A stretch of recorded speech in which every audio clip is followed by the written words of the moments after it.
Closed captioning sponsored by Superior Toyota Hyundai and WVU Medicine Camden Clark. Live from our studios at One Television Plaza, this is WTAP News at 6. Gretchen Fleming's friend shares his story with us. Good evening and thank you for joining us. I'm Phyllis Smith. As the search for Gretchen Fleming continues, we sit down with one of Gretchen Fleming's high school friends. Jake Grimm is a high school friend of Gretchen Fleming's. He says that this case is something that he very much wants to stay involved with, not only with being in contact with the family and police, but also being someone who led the vigil for Gretchen at City Park in December. Grimm says that he is a fan of true crime, but says that watching and listening to it is much different than living it as a friend of someone who is missing. I would always listen to, there was a podcast called Crime Junkie. It's really popular with Ashley Flowers. So I would even listen to these stories and I just, you never really think twice about it, and then it becomes your life and you look at things differently. Honestly, I've had to take a break from the true crime. I mean, I love to read stuff about it. I like to watch it, but when it's your own world and you think about the families, the victims, the friends, it kind of just puts it in a whole other perspective for you, honestly. Grimm says that he was not at the front row bar where Gretchen was prior to being at the My Way Lounge, contrary to what some have said online. Grimm says that he was at his home remodeling his new home and was not aware that Gretchen was in town prior to Gretchen going missing.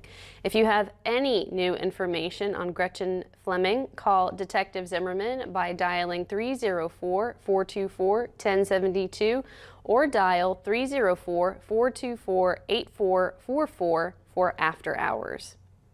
Turning to the weather, meteorologist Kirk Greenfield joins us now with the first look at your forecast. Kirk? It's been a moderately warm day compared to yesterday in the Mid-Ohio Valley. The high mark West Virginia Skycam says we're at 41 degrees, 67% relative humidity. The winds have slowed to the east-southeast, barely 3 miles per hour, and the pressure 30.01 inch and steady. So when we look at this evening, we expect to be above freezing through midnight, then maybe drop just a couple of degrees below. Nothing terribly serious, and if there's any precipitation, it'll be in the form of just some very few raindrops this evening. But will that hold out for the rest of this week? We'll take a look at the holiday weekend to come when I return. Back to you. Thank you, Kirk. 6 people were arrested in Washington County for drugs, according to the Washington County Sheriff's Office. Agents with the Southeast Major Crimes Task Force arrested them yesterday.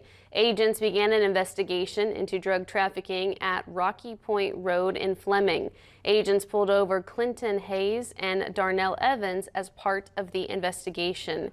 Carrie Barton, Walter Trent, and Eric Smith were also pulled over in another car by police.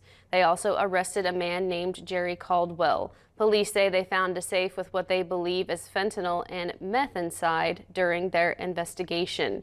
You can read more about their charges on WTAP.com. A man in Jackson County convicted of strangling his 6-month-old child to death was sentenced this morning.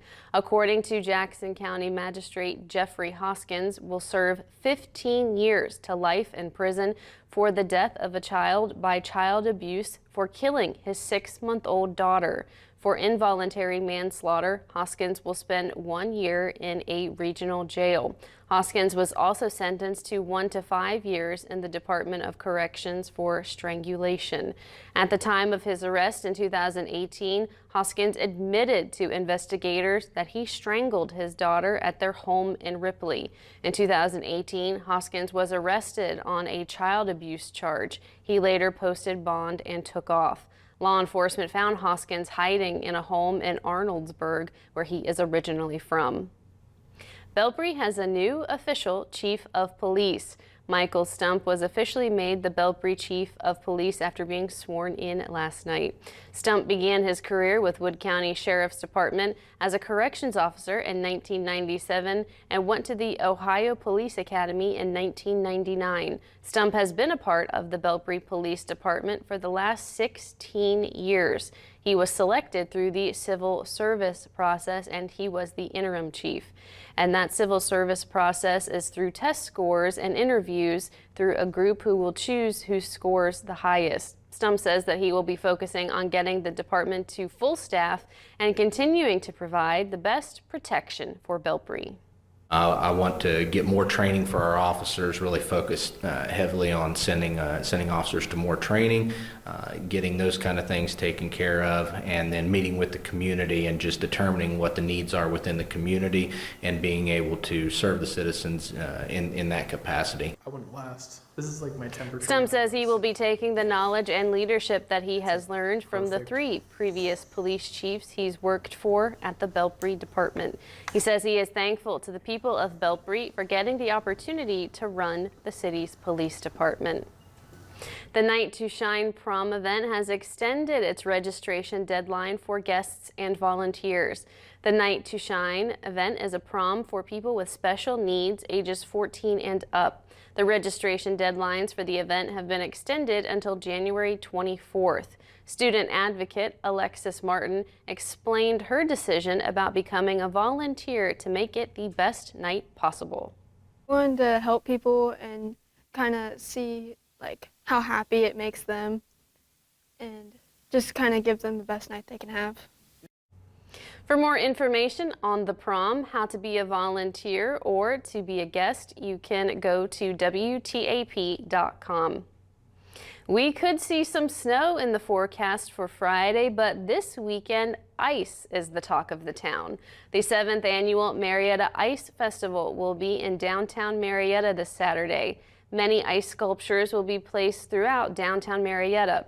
All of the sculptures at the Ice Festival will be handcrafted by local artist Tyson Whistler of Whistler Ice Works. Whistler talks about how much it means to him to get community support. Community support's been huge. Being able to take a childhood dream of producing art and then not only being able to share it with the community, but then also support my family with the same concept is really fun to be able to share that with everybody. Whistler will be holding a live ice carving on Saturday at the Marietta Armory around 1 p.m. Still ahead, the Parkersburg Parks and Rec Department holds the first meeting for its listening tour. That story is next at 6. A warm day ahead of a few light showers will not keep us above freezing tonight. That's next.